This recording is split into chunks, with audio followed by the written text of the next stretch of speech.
Good morning. This is Jason Dean coming live at you for another Film Fanatic show.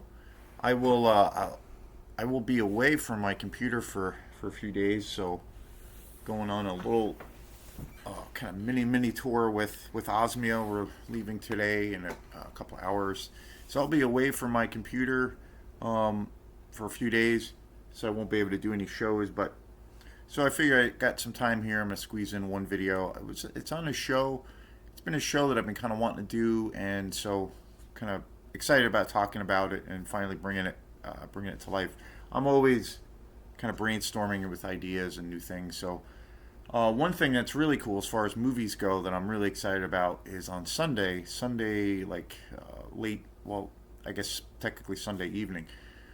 We're going to be coming back on Sunday, and I'm going to go see with my girlfriend. We're going to go see uh, Jaws at the Strand.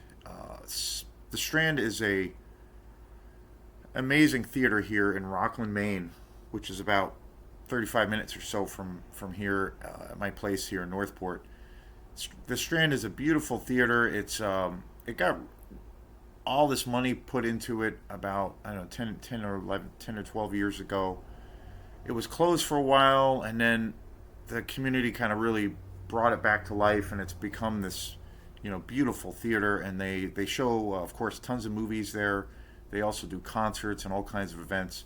But it's an amazing place, and I've gone there a handful of times, and I've had some incredible movie going experiences. So I'm really excited. They're going to be showing Jaws, part of the 50th anniversary celebration of its release in '75, and they're going to be showing it in 4K, which I'm super excited.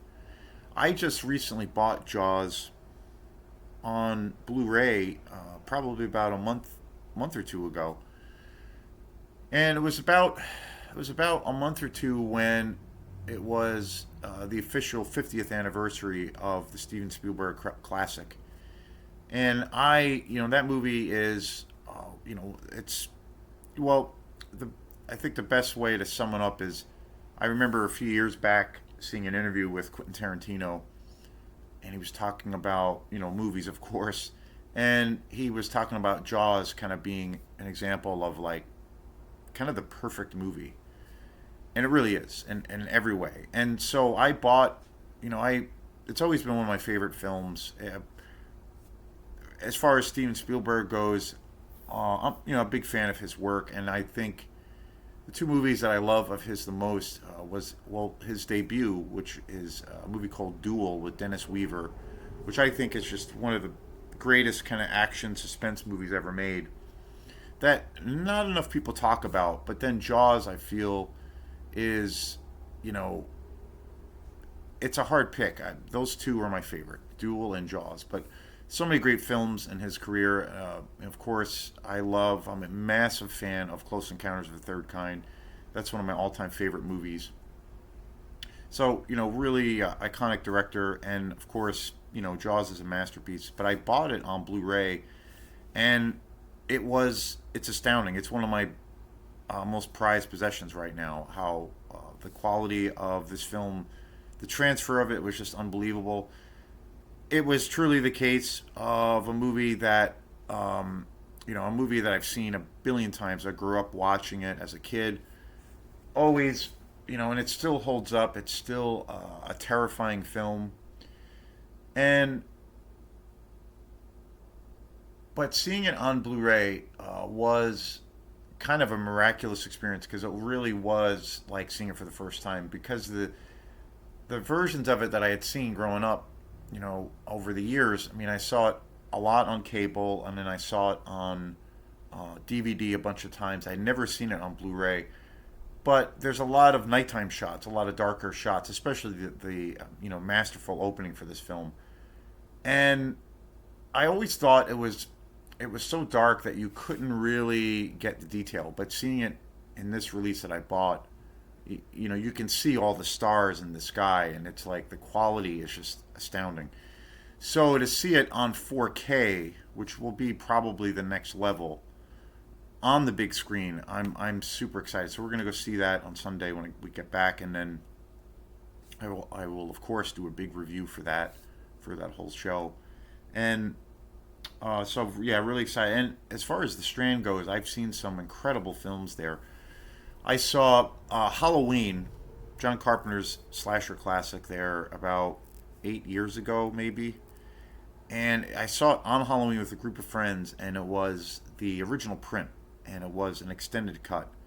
And again, a movie that is so iconic and such a masterpiece.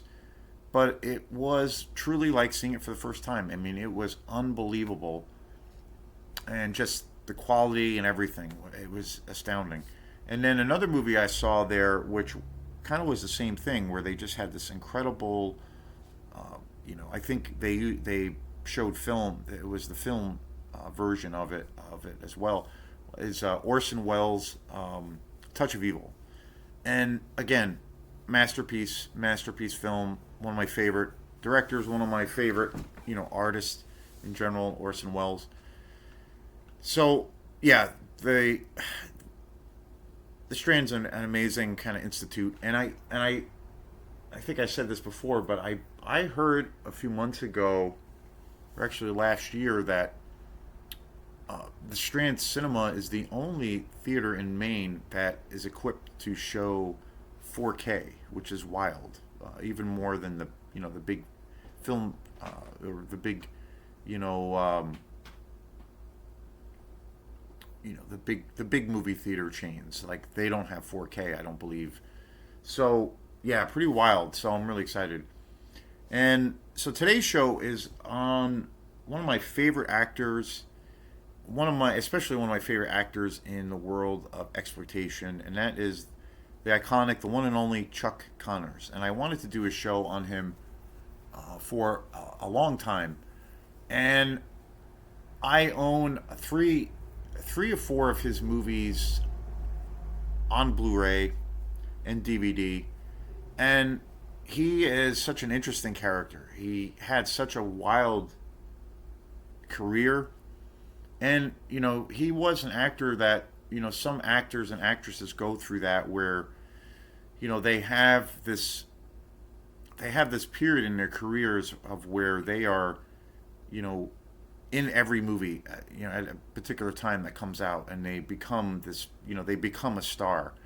But then their careers kind of, fall a little bit by the wayside. They, they start, they're suddenly not an A-list actor anymore. They're not like necessarily getting those calls anymore.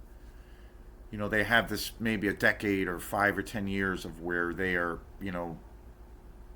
the hottest thing around, and then they might do a series of a few movies of where the box office draw just isn't there. They're not making, not making the money for the big studios anymore, and it's this gradual decline.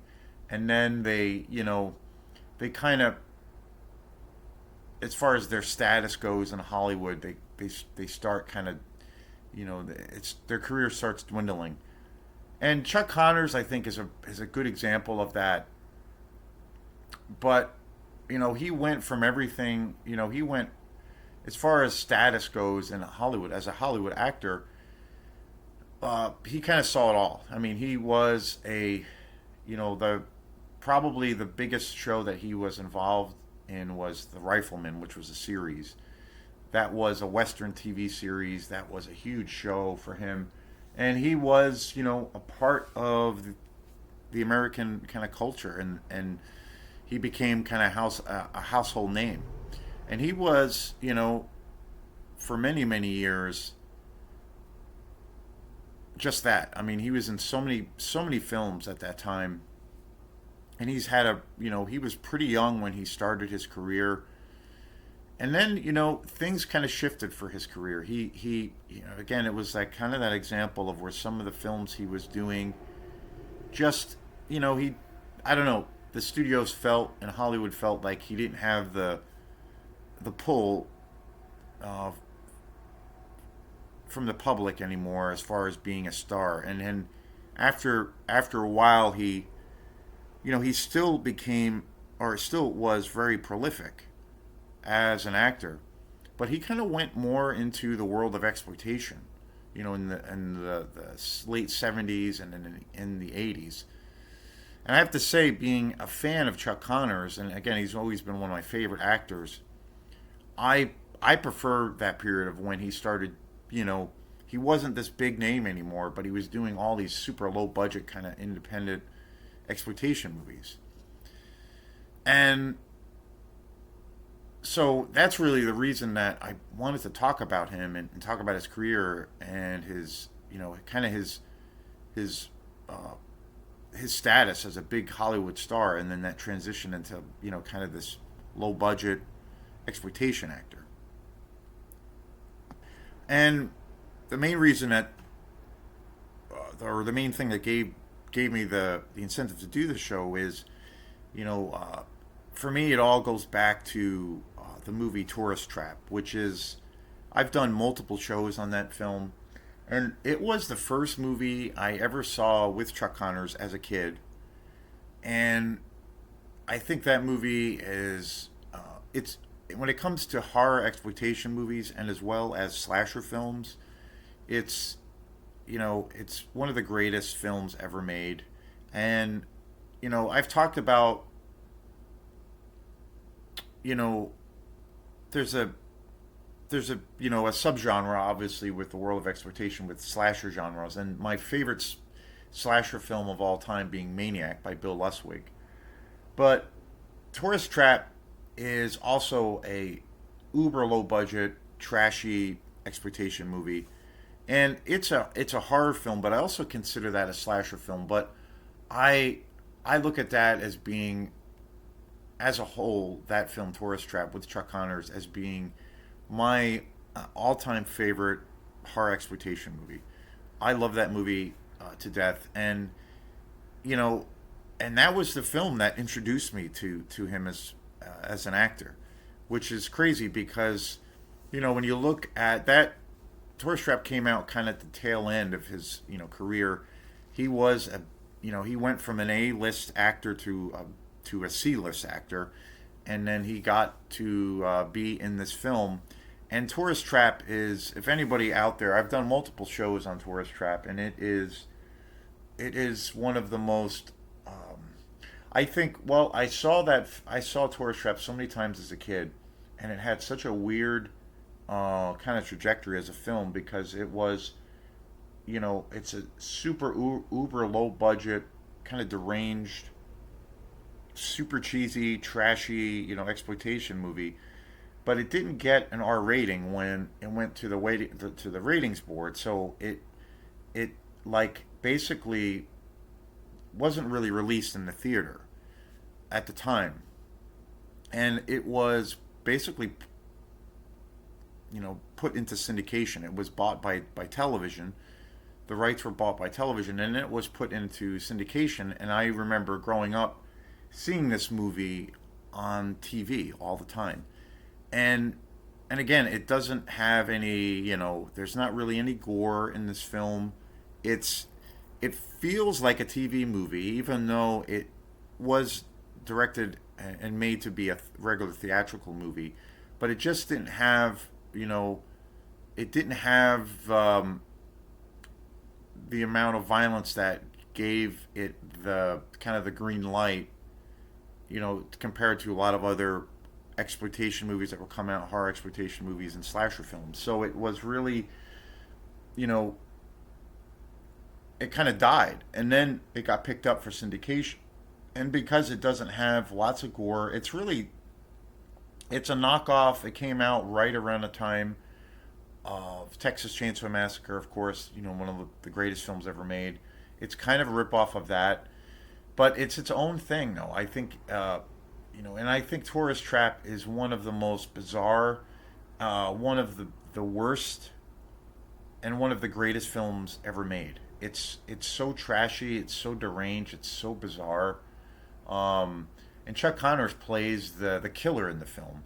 And I've done multiple shows on Tourist Trap, and that movie is just so disturbing. It's got one scene in Tourist Trap, uh, one of the kill scenes I think is one of the most disturbing things I've ever seen in my life. And yet, for so many years that film was I remember growing up and people, always hating that movie because they thought it was, like an utter it was voted many times, and I remember seeing lots of things online about it throughout the years where it was looked at or regarded as like the worst movie ever made, and just a complete piece of trash, because of how low budget it is, and some of the acting is really bad, and some of the choices maybe with the editing were so bad, but the movie is so bizarre, surreal, and deranged, and funny, and just super creepy as hell. It's got to be one of the creepiest movies ever made,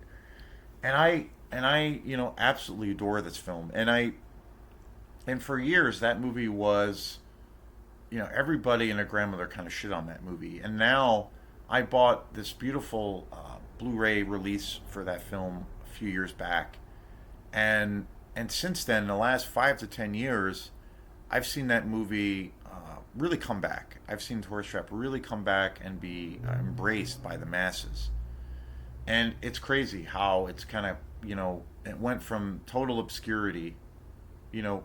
And again, when I saw it as a kid, it could because it was in syndication, which is, when I think back to that time, like that's kind of fucked up to be such a young kid to be exposed to this movie that somehow slipped through the matrix as a movie that was looked at as, I don't know, family friendly, but yet it's like one of the most deranged movies ever made, and yet millions of kids like myself got to see it all the time because it was literally on TV all the time.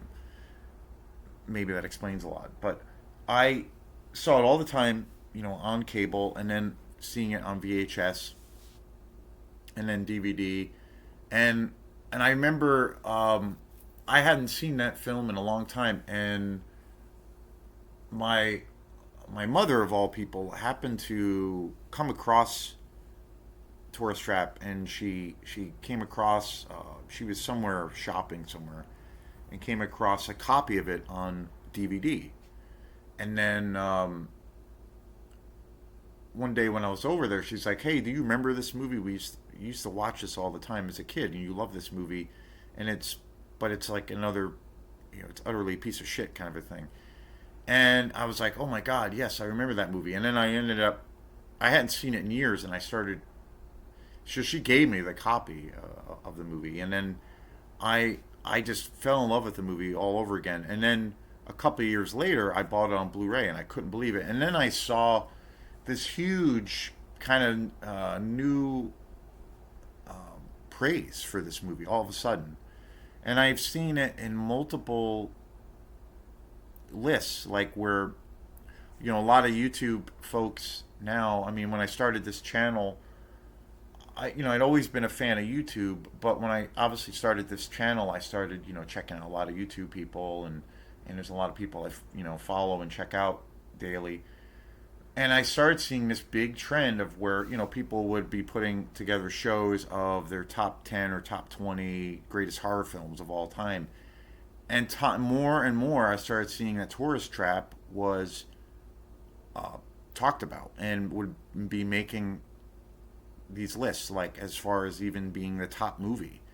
And these were different YouTube people from different kind of areas, people that were talking about more contemporary horror films, and then you had YouTube guys that were doing more exploitation horror films, old school stuff.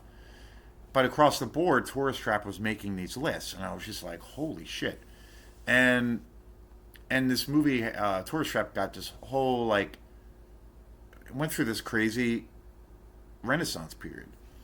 And I've done multiple shows on it, and it's such an iconic movie. I just love it to death. And then a few years ago, or actually last year, I bought another Chuck Connors film called The Mad Bomber, which is another super low budget exploitation movie about the psychopath played by Chuck Connors, who is, he's kind of this serial killer, and he uses all these explosives to kill people and blow up buildings, and It's an amazing movie. It's super low budget. I had never heard of this film.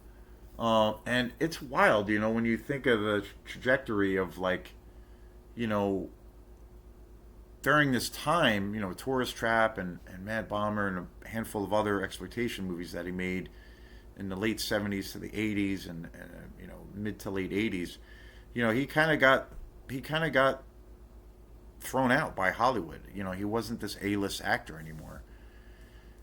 Um, I think it's safe to say that, like, he was, back when he was on in the A list or on the A list of Hollywood, he was like looked at as like this action hero, like he was one of the first guys to kind of get a call. He was like a Charles Bronson or Clint Eastwood. He was like a main actor. And he was, you know, and then he just wasn't pulling in the numbers anymore. And again, like I said, he went into, he started making all of these really low budget, movies, and that for me again was my introduction to him as a kid with Tourist Trap. But then I love that period. I love those films more than his other work. Just fantastic. And he was kind of like an intense guy. Like he had a really interesting career, because before he got into films and before he became an actor, he was actually a professional baseball player for a time, and then he kind of got out of baseball, and then just threw himself into acting, and then he became this huge star, and then The Rifleman was a big show for him, and that ran for quite a few years, and then he was in all of these other movies. So really interesting career, and he was pretty prolific, right? And up until when he passed away, which was about 20 years ago or so. But I love his. He's one of those actors too. I just love his presence, and I think he can like. I think he is like a really well. I think he was a very talented actor, but I don't think he was like a one-dimensional actor. I think he had a lot of different attributes as an actor, and he could do comedy, he could do romance films, he could do action movies, and then he could do these really low budget crazed exploitation movies. So to me he's like, you know, during that period, one of my favorite actors, in the late 70s to the early mid to late 80s. And it's even seeing documentaries about the Tourist Trap, when he was called for that film, he was like the fifth or sixth call, like to maybe audition for this film, whereas like 10 years before that film came out, he would have been the first call. So he just went through this. He went through a really tough time, career wise. But I mean, those movies are just amazing, and Tourist Trap remains today my favorite, easily my favorite horror expectation movie of all time. So yeah, that's why I wanted to really talk about Chuck Connors, because I grew up watching him, and you know, uh, so fun, and such a versatile actor, and just an interesting career. Going from being a major league baseball player to becoming this huge kind of iconic American actor. With movies and TV shows, having all this acclaim, and then his career kind of, not doing so well, and then he ends up making all of these other films that, for me, was the best part of his career. So, yeah, thanks again, and we will see you in a few days. Peace.